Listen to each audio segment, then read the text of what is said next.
बच्चों हम लोग बात कर रहे थे किडनी के बारे में।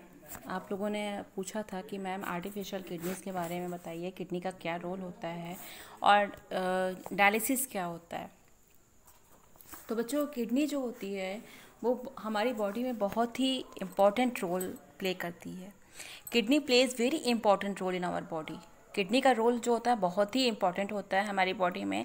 They remove harmful nitrogenous waste by filtering the blood. जो हमारी बॉडी के अंदर नाइट्रोजनस वेस्ट है जैसे यूरिया, यूरिक एसिड, इन सबको ये क्या करती है, ब्लड से रिमूव करती है। या ब्लड में जब बहुत ज़्यादा सॉल्ट की मात्रा बढ़ जाती है तब उसको रिमूव करने का काम किडनी करती है।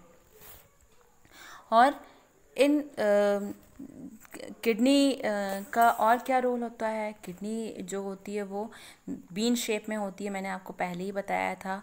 और किडनी जैसे कुछ लोग होते हैं जिनमें किडनी का फंक्शन ठीक से नहीं हो पा रहा है।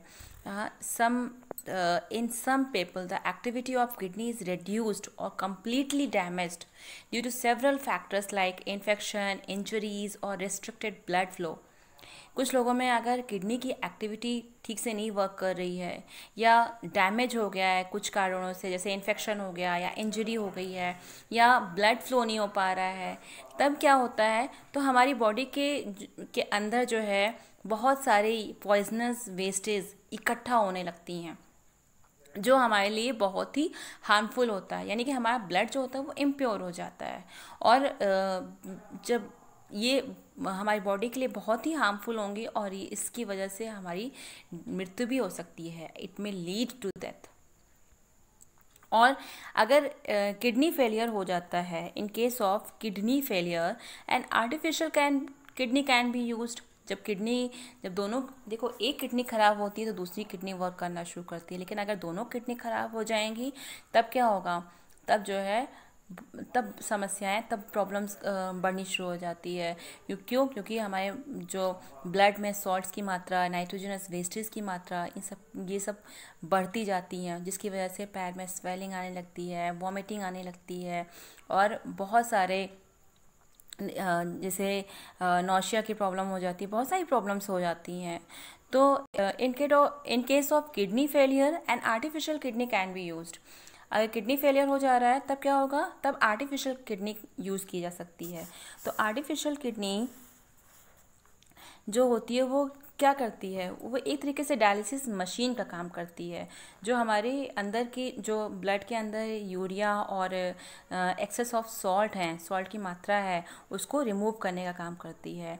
तो इस मशीन को हम आर्टिफिशियल किडनी कहते हैं। The process of purifying blood by an artificial kidney is called hemodialysis।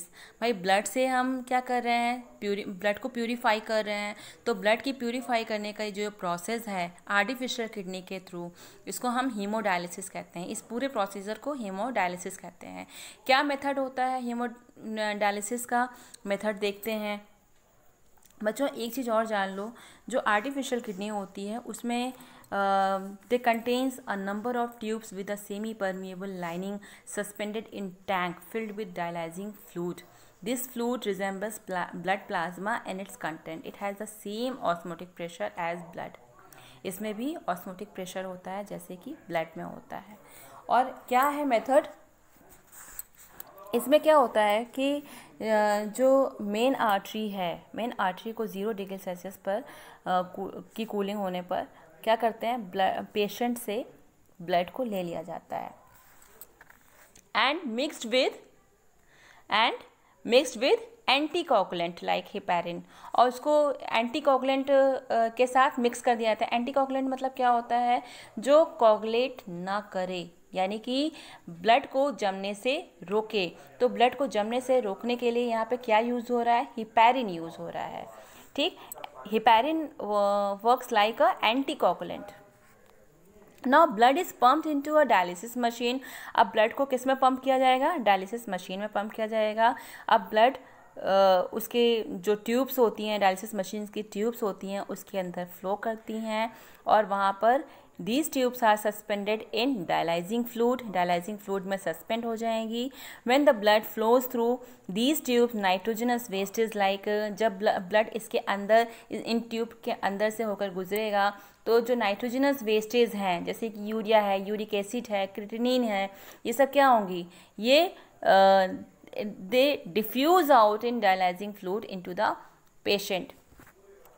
And in artificial kidney no reabsorption is involved.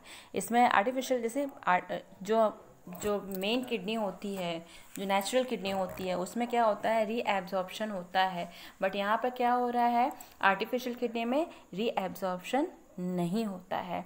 फिर बच्चों क्या होगा, जो प्योर, जो उसमें जब डिफ्यूज़ होने के बाद जो प्योर ब्लड है वो आर्टिफिशियल किडनी से बाहर आ जाता है and it is then warm to the blood temperature, और ब्लड टेम्परेचर तक उसको वार्म किया जाता है, वेट किया जाता है ब्लड टेम्परेचर तक आने तक, बॉडी टेम्परेचर तक आने तक के लिए, and mixed with anti heparin and it is return to the vein of the patient, और एंटी हिपैरिन के साथ मिक्स कर दिया जाता है। उसके बाद फिर इसको पेशेंट के वेन्स में रिटर्न कर दिया जाता है, यानी कि पेशेंट तक वापस पेशेंट के वेन में वापस डाल दिया जाता है।